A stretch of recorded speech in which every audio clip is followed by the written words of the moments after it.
Why do we call ballistic missiles ballistic? Ballistic missiles are commonly defined as weapons that rely only on initial propulsion, like a cannonball or rifle bullet. But modern missiles, weapons consisting of a booster and a weaponized payload, have evolved far beyond their ballistic roots to routinely demonstrate capabilities that defy our common definitions. This video explains why, by dividing modern missiles into 5 categories based on the kinds of payloads they carry. First, for a purely ballistic missile, the target is determined at the end of the boost phase. Boost it longer and at various angles to send it further, just like a cannonball. Once that booster stops burning, only gravity and a little bit of drag act on the warhead until it hits the ground. So there's no way for a ballistic payload to correct any errors along the way. And like a cannonball, the further the warhead travels, the larger those errors grow. And with no ability to maneuver on its own, the warhead is also vulnerable. Today, missiles need to be both accurate and survivable to be very useful. Category 1, purely ballistic missiles are neither and are rapidly approaching extinction. So why not include another small guided rocket motor with the warhead so the payload can correct trajectory errors on its own while in flight? Many missiles do.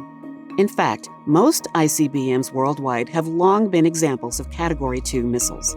After boost, the motor on the payload uses short bursts to change the trajectory to correct errors and deliver each ICBM warhead to a different target. Those targets could be as far apart as Chicago, Little Rock and Houston, or New York, Washington, D.C., and Atlanta.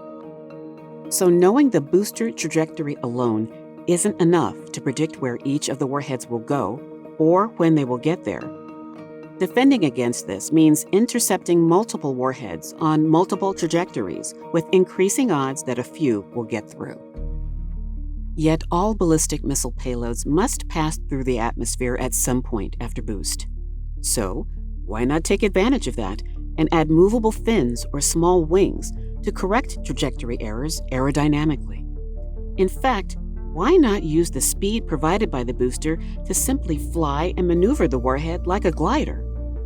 Today, a rapidly growing number of missiles worldwide routinely demonstrate aerodynamic capabilities in a wide variety of ways. Some just make very small trajectory adjustments as they re-enter the atmosphere. Others aerodynamically glide after re-entry for hundreds of kilometers at hypersonic speeds. And then, some may never leave the atmosphere and can glide hypersonically for many thousands of kilometers after boost, maneuvering around missile defenses along the way. Or why not build payloads with both Category 2 and 3 capabilities? Category 4 missiles can change their paths after boost with both propulsion and aerodynamics. This allows them to fly a vast assortment of non-ballistic trajectories to a wider variety of targets over broader areas. This combination of capabilities brings moving targets into play like aircraft carriers. For example, by using the payload motor to make course trajectory adjustments in any direction-based movement of the target since launch, and using the aerodynamic payload to glide and maneuver to evade missile defenses and guide itself to impact on re-entry. And last, why not add an air-breathing engine to the payload and fly and maneuver continuously like a powered aircraft? Category 5 missiles are cruise missiles and are not ballistic at all. And just like ballistic missiles, they've outgrown common stereotypes. We typically think of cruise missiles as low-flying, subsonic weapons powered by jet engines. We assume they don't need to be combined with a booster, or if they do, the booster is just a small, short-burning rocket that receives little attention.